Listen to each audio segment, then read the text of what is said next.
LPU ప్లేస్మెంట్ల రికార్డులు సృష్టిస్తోంది. Final year student 2.5 కోట్ల ప్యాకేజ్ పొందుతున్నారు. 1700 మందికి పైగా ఎల్పీయూ స్టూడెంట్స్ 10 లక్షల నుంచి 2.5 కోట్ల ప్యాకేజెస్ పొందారు. విద్యా విప్లవం ప్రారంభమైంది లవ్లీ ప్రొఫెషనల్ యూనివర్సిటీలో. ఒక వ్యక్తికి సమాజానికి కూడా మొత్తం ఆరోగ్యంగా ఉంచడానికి మనకు ముందు అంతఃకరణ శుద్ధి చేసుకోవడానికి అటు ఫిజికల్గా కానీ మెంటల్గా కానీ అన్నిటికీ ఉపయోగపడే భారతదేశం నుంచి ఆరిజినేట్ అయి ప్రపంచమంతా విస్తరించిన యోగా, శాస్త్రీయంగా కూడా ప్రూవ్ అయిన యోగా, మనం గర్వంగా చెప్పుకోగలిగిన మన కల్చర్లో పార్ట్ అయిన యోగా, ఇది ఈరోజు అంతర్జాతీయంగా జరుపుతున్నారు. అది ఈరోజు విశాఖపట్నంలో ప్రధానమంత్రి వచ్చి పెద్ద ఎత్తున జరిగింది. ఒక మోటివేషనల్ దీనిగా కూడా జరగడం అనేది బాగుంది. ఈ సందర్భంగా మా అధ్యక్షులు కూడా ట్వీట్ పెట్టారు. ఈరోజు అక్కడి నుంచి షిఫ్ట్ అయితే ఇదే రోజు చంద్రబాబు నాయుడు గారు ముఖ్యమంత్రిగా అక్కడికి వెళ్ళి దాన్ని పార్టిసిపేట్ చేశాక మళ్ళీ మీడియాతో మాట్లాడినట్టున్నారు. ఆయన యోగా ఏం ప్రాక్టీస్ చేస్తున్నారో జనరల్గా రోజు ప్రాణాయామం కానీ యోగాసనాలు కానీ వేసి ఇచ్చేస్తే వారి మాట తీరులోనే ఒక ప్రశాంతత, ఒక స్థితప్రజ్ఞత ఉంటాయి, ఓ పరిపక్వత ఉంటుంది. వాళ్ళని చూడగానే ఒక ఆరా కనిపిస్తుంది వెనక. ఈయనలో అది కనపడట్లా. అక్కడ కూర్చోవడంలో అక్కడ ఏ రకంగా కూర్చున్నాడో తెలియదు, కానీ ఇక్కడికి వచ్చిన తర్వాత చూస్తే ఇమ్మీడియట్ మొహంలో ఒక రకమైన అక్రూరత్వం, ఆ కుటిలత్వం, దబాయింపు, బుకాయింపు సేమ్ నారా చంద్రబాబు నాయుడు గారు. ఈ రాష్ట్రం మీద ఒకప్పుడు ఉమ్మడి ఆంధ్రప్రదేశ్ మీద ఎట్లో ఇప్పుడు ఈ రాష్ట్రం మీద, ఆ రాష్ట్రం తెలంగాణ మీద కూడా ఉందని ఆయన అనుకుంటారు. బహుశా ప్రజల నుంచి వచ్చి ప్రజానాయకుడిగా ఎన్నుకోబడిన నాయకుడు కాదు కాబట్టి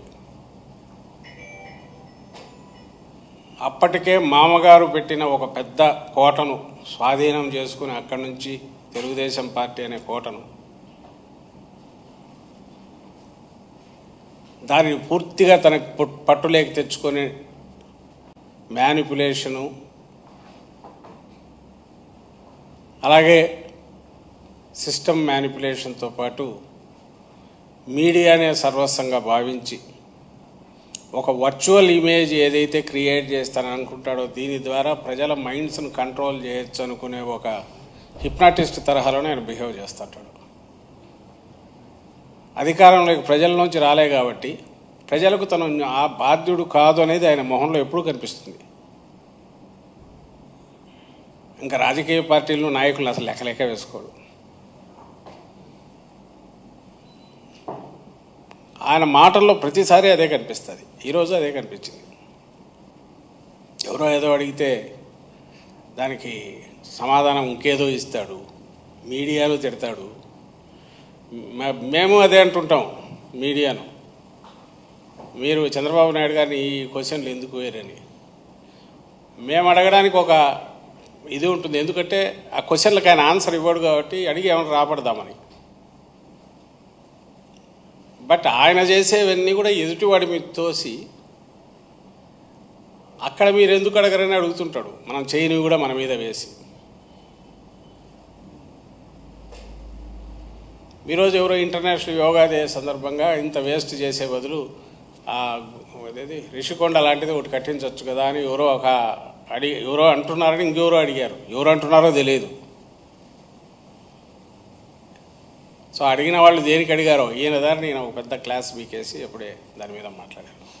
అలాగే వైజాగ్ అంతా క్యాపిటల్ చేసుకుని గంజాయి ఎక్కడ తాట తీస్తానంటున్నాడు. ఓ పక్క అక్కడ వీధుల్లోనే అమ్ముతున్నారు. నిన్న కూడా భీమవరంలో ఆ పిల్లలంతా తాగి ఇది చేసినారని అంటున్నారు. మా కుప్పంలో ఇట్లా జరుగుతుంది, ఇది కూడా జగన్ గారి పుణ్యమే అని అది కూడా అంటాడు.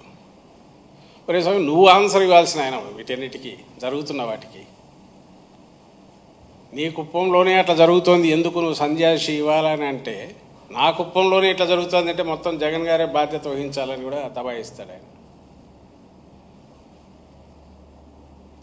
మొన్న ఇప్పుడు వీటన్నిటి గత నెల రోజులుగా మనం ఒక్కసారి రాష్ట్రంలో జరుగుతున్నవి చూసుకుంటే, ఒక పక్కనేమో రైతులు మద్దతు దొరక్క, ఈ మధ్య కాలంలో జగన్మోహన్ రెడ్డి గారే ప్రతిపక్ష నాయకుడుగా, వైఎస్ఆర్సీపీ నాయకుడుగా ఇటు మిర్చి కానీ అటు పొదిలి వెళ్ళి పొగాకు కానీ వెళ్ళొచ్చాడు. మీరందరూ గమనించి ఉంటారు. మిర్చి ఈయన వెళ్తున్నాడని 3 రోజులు వెళ్తున్నాడు ముందు హడావుడిగా సెంటర్కు లెటర్ రాశారు. తర్వాత ఎవరో రిప్రజెంటేటివ్ డెలిగేషన్ వెళ్ళి కలిసింది. ఆ ఒప్పందం అంట ఇక్కడ ఎంత వస్తే దానికి రిమైనింగ్ గ్యాప్ సెంటర్ ఇస్తుందంట. వాళ్ళు ఇస్తామన్నారా? లేదు. ఇచ్చారా? లేదు. పోనీ ఇవ్వడానికి అవసరమైన ఎవరికి ఇవ్వాలనేది ఐడెంటిఫై చేసిన ఒక సిస్టమ్ ఉందా? అది లేదు. ఏ రకంగా మిర్చి రైతులకు ఇస్తావో లేదు.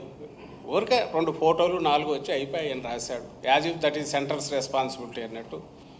వాళ్ళకి చెప్పేశాం, వాళ్ళు ఇస్తారు తీసుకోండి అని చెప్పి, అదే P4 మాదిరే, వాళ్ళు ఇస్తారు నువ్వు తీసుకో, అది ఏనిదే దాని కింద ఆడబిడ్డని ఏదైతే అంటున్నాడో ఇది కూడా అంతే అయిపోయింది ఈయన పని ముఖ్యమంత్రిగా. తర్వాత పొగాకు వచ్చేసరికి అది మరీ అన్యాయం. జగన్మోహన్ రెడ్డి గారు పోయి వచ్చాక మన మంత్రి, కేంద్ర మంత్రి ఎవరు వచ్చారు, దానికి ఈయనకు ఢిల్లీకి పోవడానికి కూడా ఓపిక లేదు. ఢిల్లీకి పోతే ఏం మాట్లాడుతున్నారో తెలియదు, కానీ ఆయన ఇక్కడికి వచ్చినాడని చెప్పి ఆయనకు హడావుడిగా పొగాకు గురించి మీరు ఇంటర్వ్యూని అయ్యి ఏదో ఒకటి చేయాలని ఈయన చెప్పాడట.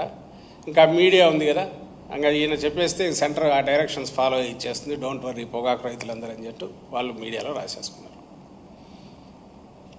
ఇప్పుడు మామిడికి సంబంధించి ఎక్కడెక్కడ ట్రక్కులు ఆగిపోయినాయి, అవి 4 రూపాయలు 5 రూపాయలకు వచ్చిందని వాళ్ళ మీడియాలో కూడా రాస్తారు. అయితే వాళ్ళు రాసే కారణం గవర్నమెంట్ ఎంత చెప్పినా వాళ్ళు ఫ్యాక్టరీలు వాళ్ళు వినట్లేదంటారు.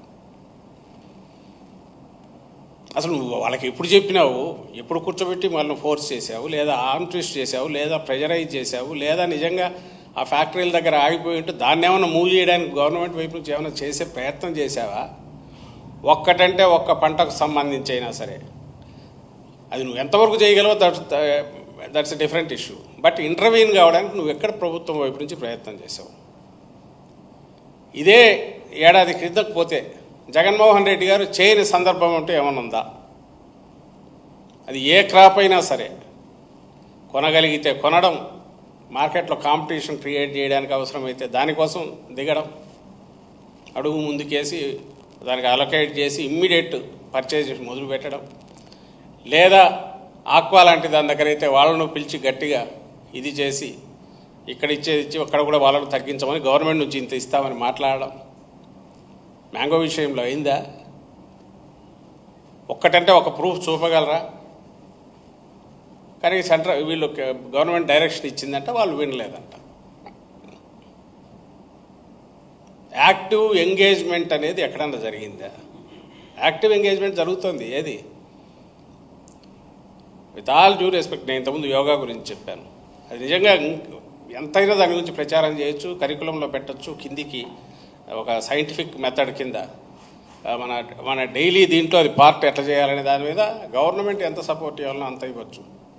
కానీ 20 రోజులుగా ఈ అరేంజ్మెంట్స్ చూడడానికి తండ్రి కొడుకులు ఇద్దరు పోతారు. ఫోటోలు అంటే పెద్ద పెద్ద ఫోటోలు అవి, దాని ఏర్పాటు ఎట్లా చేస్తున్నారనేది అవి చూడడం, అఫీషియల్స్ అందరినీ పెట్టి కూర్చోబెట్టి వాళ్ళని తోమడం,